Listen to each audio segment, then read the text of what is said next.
Let's talk about lucid dreaming, what it is in plain language, what you can do in lucid dreams, and how to use them to understand yourself.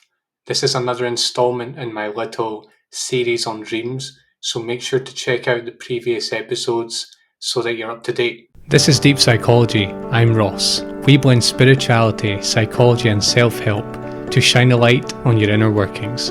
Listen if you want to get real, powerful insights and avoid all the fluffy nonsense that abounds in self-help circles.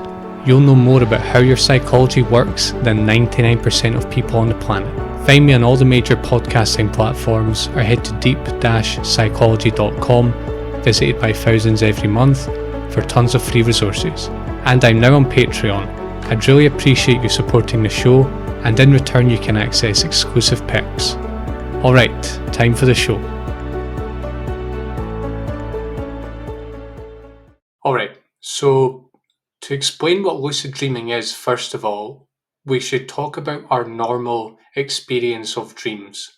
Now, it's interesting because I actually saw a film last week about a girl who apparently had lucid dreams. She would wake up in the middle of the street not knowing how she got there. She left her car running in the middle of the road one night and woke up the next day with no memory of it. And in the dream, this was portrayed as lucid dreaming. In the film, this was portrayed as lucid dreaming. So they were basically equating lucid dreaming with sleepwalking and sleep psychosis and sleep disorders and this kind of thing. This is not lucid dreaming. Lucid dreaming is not sleepwalking. It's not psychosis. It's not daydreaming. It's not having nightmares. It's none of this. The problem when we talk about lucid dreaming is that it sounds kind of weird, like a bit, a bit out there. And the other problem is that 99% of people, 99% of the time, dream and have no idea that they're dreaming. This is the key point here. I want you to realize that when you dream, most of the time, you're basically confusing the dream for your real life. As you're dreaming, you think it's real. You're bought into the storyline. You have no awareness of the fact that you're lying in your bed and it's the middle of the night, and this dream that you're experiencing is basically a fabrication. You're having all kinds of dream experiences and you're confusing them for everyday life. Now, it's not just that, you do it several times per night. And it's only when you wake up that you realize, oh, it was all a dream. That was all that was all a dream, everything that just happened there. I mean, isn't that incredible? Just ponder that for a moment, that we confuse dreams for our actual everyday lives.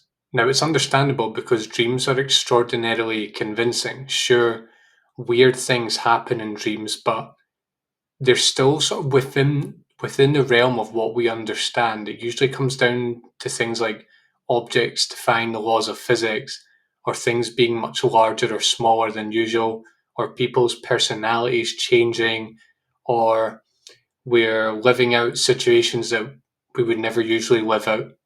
They're still based on everyday perception and things we know, things we've experienced. And we dream about friends, our family, our work, our memories, places we've been to, and so on. And this is why dreams are so convincing. What basically happens is that we're asleep in our dreams. We're asleep in our dreams. That sounds kind of strange, but it's exactly what I said. We're asleep in our dreams because we're just not aware of the fact that we're dreaming when we're having them. That's what being asleep in the dream means. Most of the time we are asleep in our dreams. So if lucid dreams aren't psychosis or sleepwalking or anything like that, what actually are they? The good thing is it's very simple. It's so simple that it can be hard to even understand it because it just seems so clear yet also quite elusive. I've tried to explain this to people and they just don't get it. So I'm going to try my best here, but I know that you can lead the horse to the water, you can't necessarily make it drink. So let's try. Let me ask you right now, are you awake or are you dreaming? What do you think? How does it seem to you? Look around you, look at this video or listen to this audio that you're listening to. Feel your body, contact your senses.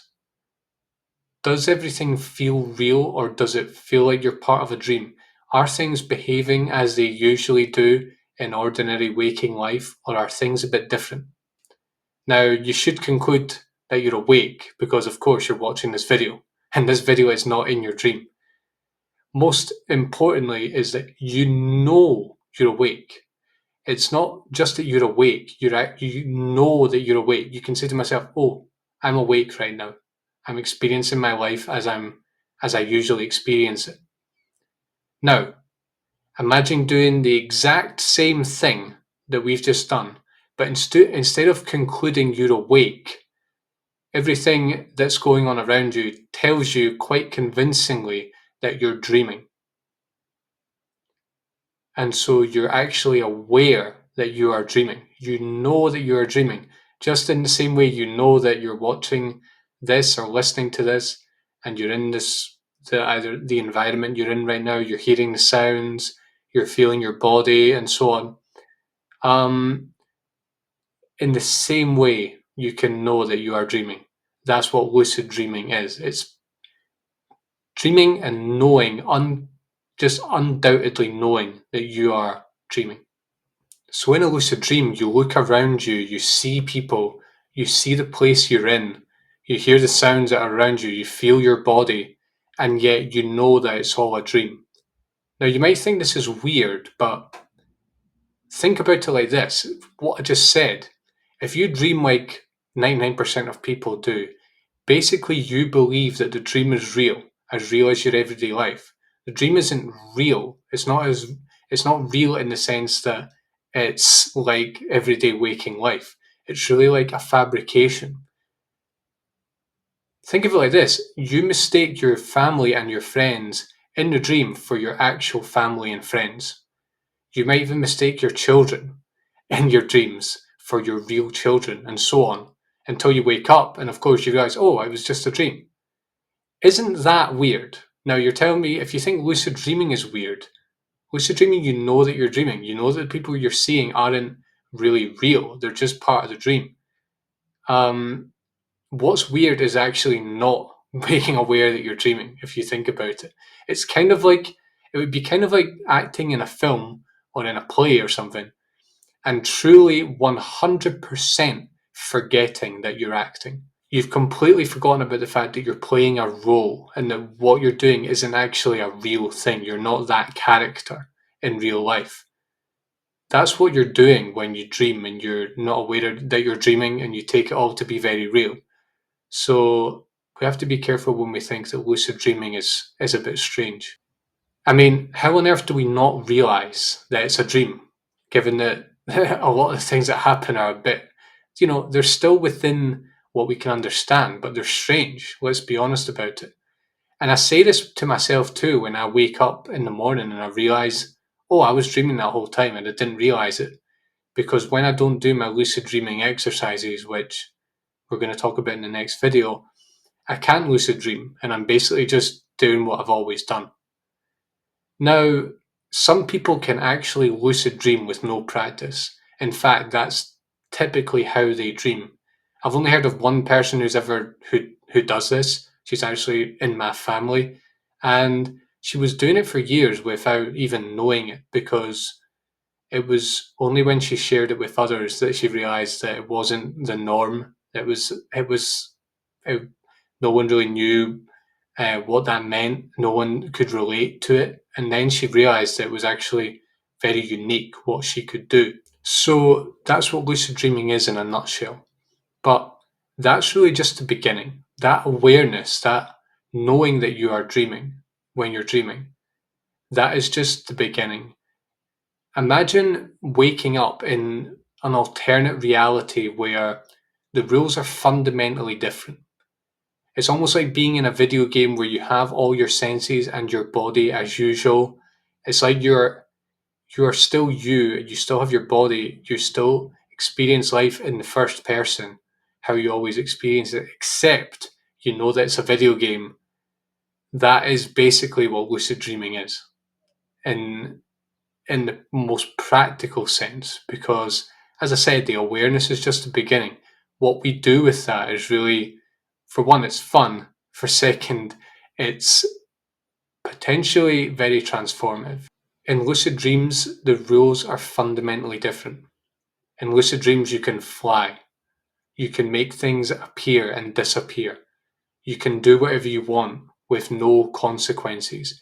You can go wherever you want. You can speak to whoever you want, all at a click of your fingers, almost like you're a kind of superhero. And that might sound really strange, but that's what the experience is like.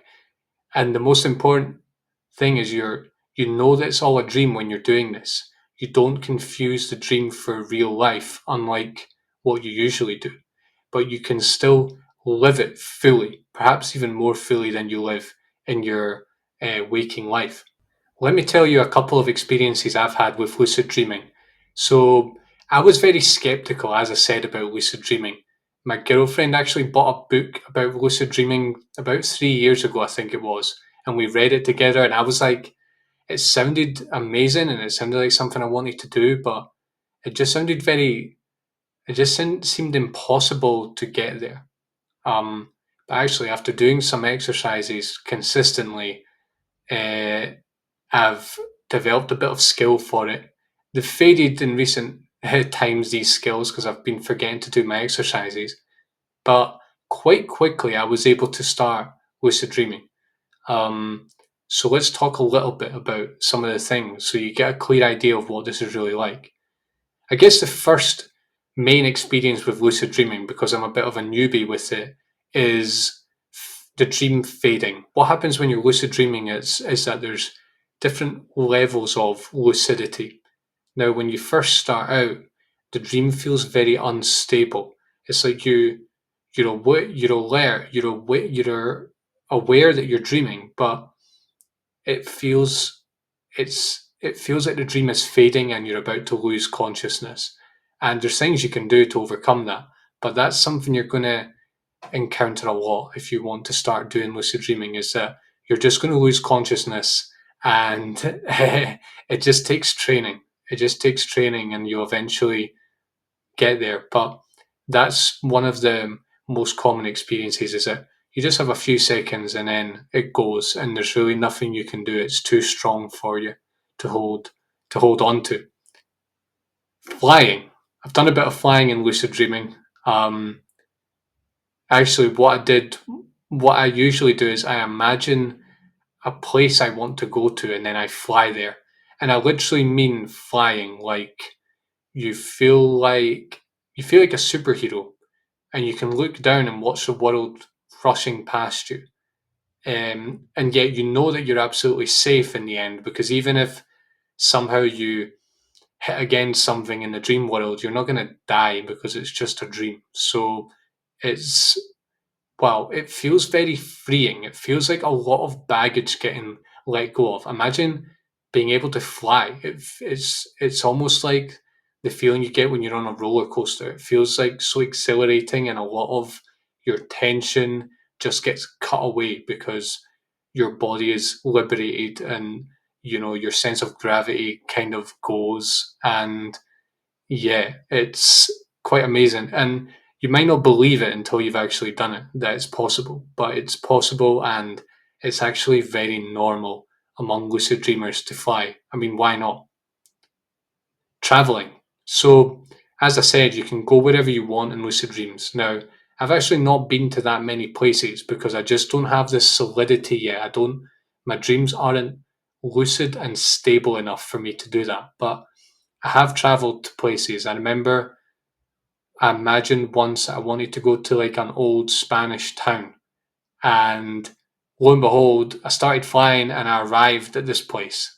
And I kind of had an idea of it, but also it felt like some of it was, I don't know if it was created by the dream. I would be hesitant to say that based on how I tend to see dreams. But all of a sudden, I arrived in this amazing little Spanish town, and it was it felt so real, except I knew that I was dreaming.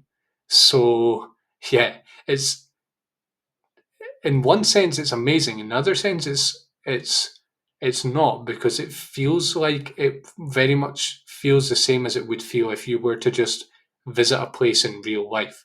There's nothing really that much different, except of course in lucid dreams the rules are a bit different, and you know that you're dreaming at the end of the day. So it's quite a different experience.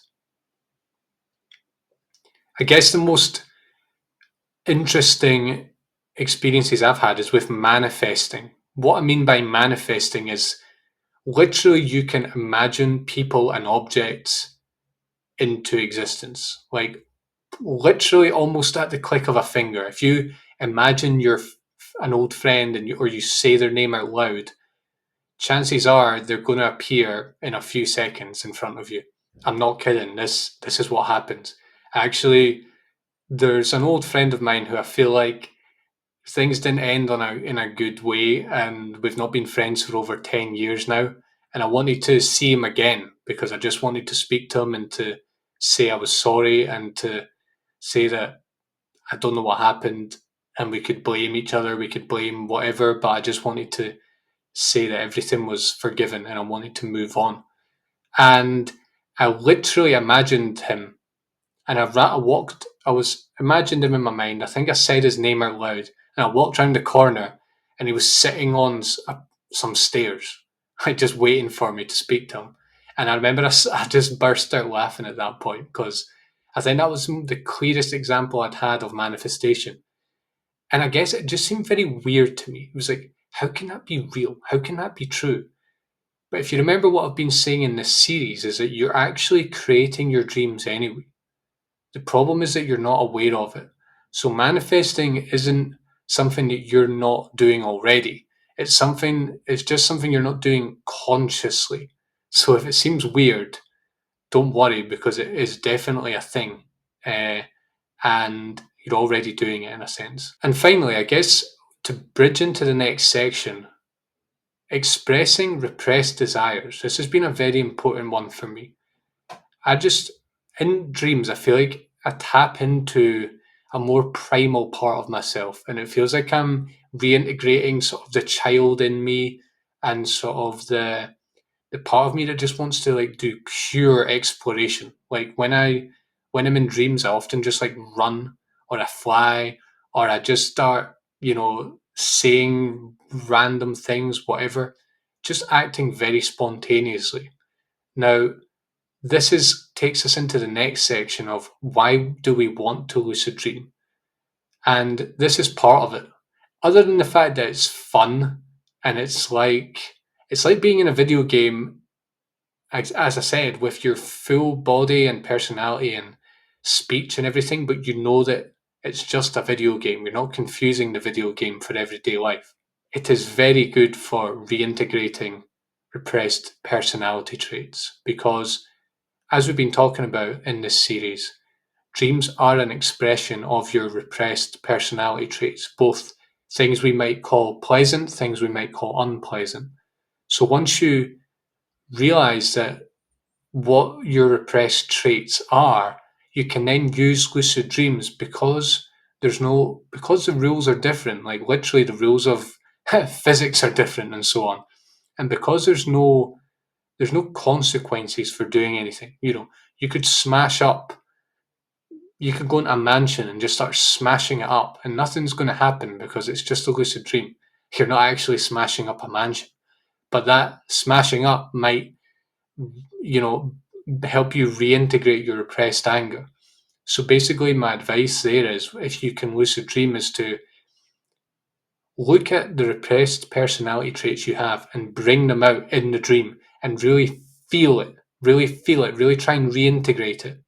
And I've found that it draws the line between the repressed parts of ourselves and the conscious parts of ourselves. It bridges the gap between the two because we're actually allowing ourselves to express it, but in a controlled way where whatever we do, there's going to be no consequences for it. And I think in terms of this series of episodes on dreams, what they ultimately let you do is they let you understand everything that I've been talking about in this series. A lot of these things might seem very weird. We're talking about you create your dreams, and dreams aren't made for you. You make them, and so on. And it might sound kind of strange until you actually see it for yourself. And the best way to see it for yourself, I think, is to lucid dream, because you'll realize how easy it is to create, and how